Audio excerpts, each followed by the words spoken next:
एक और स्टेटमेंट है मैम, उस पर भी आपका रिएक्शन लेंगे, दिखाइए सर। वैक्सीनेशन बहुत बड़ा घोटाला है।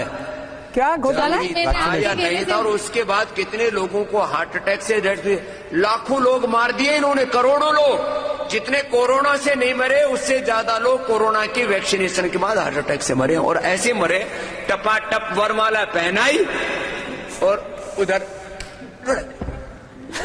ये हुआ है।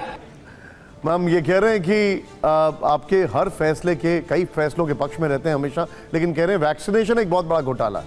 ये इनकी निजी राय है जी, ये मेरी राय नहीं है। मैं वैक्सीनेशन के पक्ष वाले लोगों में हूँ।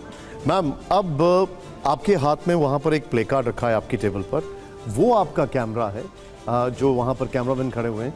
मैं आपसे रैपिड फायर सवाल पूछूंगा, यस या नो, या आप पास कर सकती हैं। तो जब पास करना मैं उठाऊंगी। आप उसको ऐसे स्ट्रेट कर दीजिएगा। नहीं, मैं उठाऊंगी नहीं। ओके ठीक है, डन। पता नहीं कौन सा एंगल ले लेंगे लोग। नहीं, आप लोग तैयार हैं इसके लिए? ओके मैम, बस जवाब नहीं देना, यस या नो। मेरा पहला सवाल है मीनाक्षी मैम से, प्ले करिए इसको यहां पर।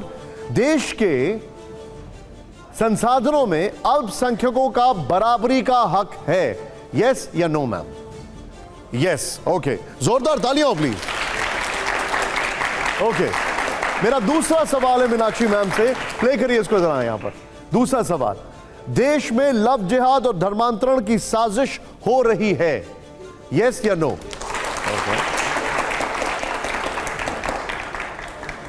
अगला सवाल मैम जरा देखिएगा, ताजमहल में तेजो महालय की थ्योरी सच्ची है, यस या नो मैम?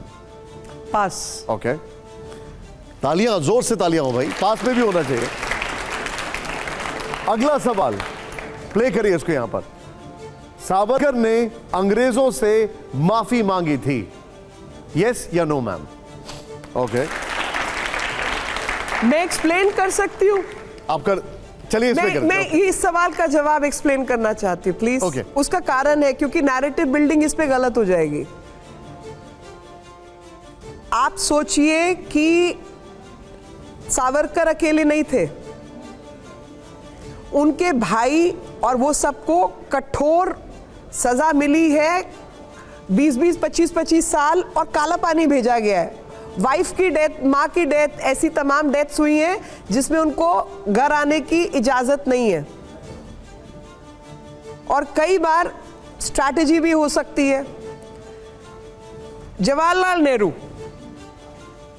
नैनी जेल में रखे गए, और पूरी डॉक्यूमेंटेशन है इसके ऊपर कि जैसे सुबह पकड़ के शाम को छोड़ देने वाली कहानी होती है ना, उस तरीके की कहानियां थी, और क्या क्या फैसिलिटीज जेल में थी उसके ऊपर भी डॉक्यूमेंटेड है। वुलपर्ट की एक किताब है, कोई भी बच्चा उसको उठा के पढ़े, क्योंकि वो एक जमाने में बैन हो गई थी इस देश के अंदर। स्टैनले वुलपर्ट की किताब है। जब उनकी पत्नी को टीबी हुई और उनकी पत्नी को स्विट्जरलैंड ले जाया जाना था,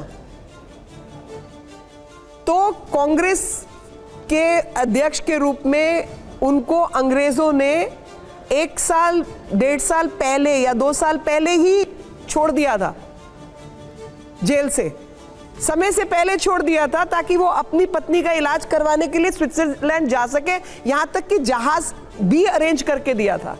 तो आप किसको देशभक्त मानते हैं? जिसको अंग्रेज फैसिलिटी दे रहे हैं या जिसको काला पानी की सजा दे रहे हैं?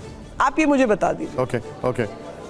आप समझिए, कुछ लोगों का इस्तेमाल एक सेफ्टी वाल्व के रूप में देश में इस्तेमाल किया जा रहा था, और दूसरे लोगों को जो वाकई उनके विरोध में, वो अगर इतने भक्त थे अंग्रेजों के, तो अंग्रेजों को तो उनको छोड़ देना चाहिए था।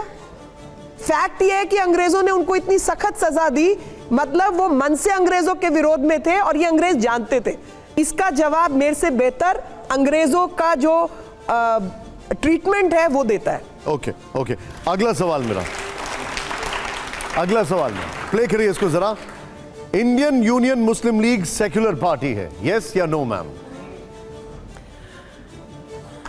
ओके, वैसे नागपुर में आपने उससे गठबंधन किया था। ओके, ठीक है। नेक्स्ट सवाल प्ले करिए। 2024 में एनडीए को पुराने साथियों की जरूरत है, यस या नो मैम? जरूरत है, मतलब एनडीए है ना, तो सभी साथ आएंगे, उसमें क्या बात है। जो साथी छोड़ के गए हैं क्या वापस आना चाहते हैं, क्या उनको लेना चाहते हैं? वो तो देखिए, एनडीए एक मैं तो मतलब मेरा इसमें स्लाइटली डिफरेंट विचार है, और मेरा विचार है कि इस देश में जो पॉलिटिक्स हुई वो पॉलिटिक्स हुई कांग्रेस और कांग्रेस के विरोध में।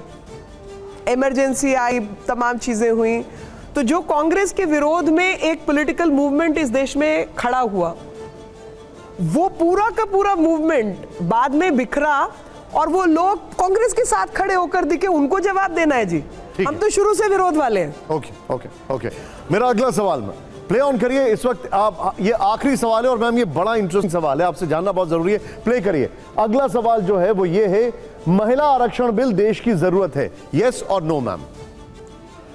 अब मेरा इसमें विचार थोड़ा सा फर्क है, ओके, और ये मेरी पर्सनल राय है जी, प्लीज इसको पार्टी की नहीं, या देश की या मैं उसको पहले ही क्लियर कर देता हूं, ये सरकार आपका की राय पर्सनल नहीं है, ये मेरी पर्सनल राय है। महिला आरक्षण के ऊपर अगर इस देश में सबसे पहले काम हुआ तो वो प्रधानमंत्री जी, मुख्यमंत्री थे, वो गुजरात लेके आ गए थे, और वो बिल उस समय जो प्रेसिडेंट थी उन्होंने उसको रोक लिया और उसको संसद में नहीं आने दिया जी। तो महिला आरक्षण एक तरीके से देखा जाए तो कहीं ना कहीं हमें महिलाओं की संख्या तो बढ़ानी है। मेरा इसमें राय थोड़ी सी डिफरेंट है, जैसे वो इतने परसेंट सीट उतने परसेंट सीट, ऐसी राय नहीं होकर, मतलब जैसे हमने एक फॉर्मूला तय किया कि ये महिला सीट हो गई और ये पुरुष सीट हो गई, ऐसा नहीं कर अगर हम इसको पार्टी आधारित कर दें जी, अगर हम इसमें कहें कि इलेक्शन कमीशन उन्हीं को रिकॉग्नाइज पार्टी मानेगा जो अपनी महिलाओं को 33% या 20% या 25%, जो भी संख्या तय हो सकती है, टिकटें बांटेंगे। उसका कारण ये है, इस सोच का कारण जो मेरी असेसमेंट है वो ये है कि मान लीजिए मैं अगर आई हूं तो पार्टी ने किसी व्यक्ति को उसकी काबिलियत के आधार पर टिकट दिया होगा और वो काबिलियत के आधार पर टिकट मिलना चाहिए, इस आधार पर नहीं कि दोनों में से एक महिला चुन लो जी। वो फॉर्मुलेशन ही गलत है। मेरी अपनी सोच ऐसी कहती है कि काबिल जो व्यक्ति है, जेंडर जेंडर को हम इसीलिए बुरा मानते हैं ना कि जो अपॉर्चुनिटीज काबिल लोगों को भी मिलनी चाहिए वो नहीं मिलती हैं, तो वो अपॉर्चुनिटीज की हकदार है, ना कि संसद में आने की। अपॉर्चुनिटीज मिले और आप अपनी मेरिट प्रूव करें जी, वही जस्टिस होगा पूरे समाज के लिए। ओके, ऑन दिस नोट मैं आपको शुक्रिया कहना चाहूंगा। दोबारा रिपीट कर रही हूं, ये मेरी पर्सनल राय है जी। अंडरस्टूड, क्लियर, ये it's very clear. But on this note मैं आपका शुक्रिया कहना चाहूंगा। Thank you very much ma'am, it's an honour, आप आई और हमारे लिए समय निकाला। थैंक यू वेरी मच, जोरदार तालियां हो जाए मैम के लिए।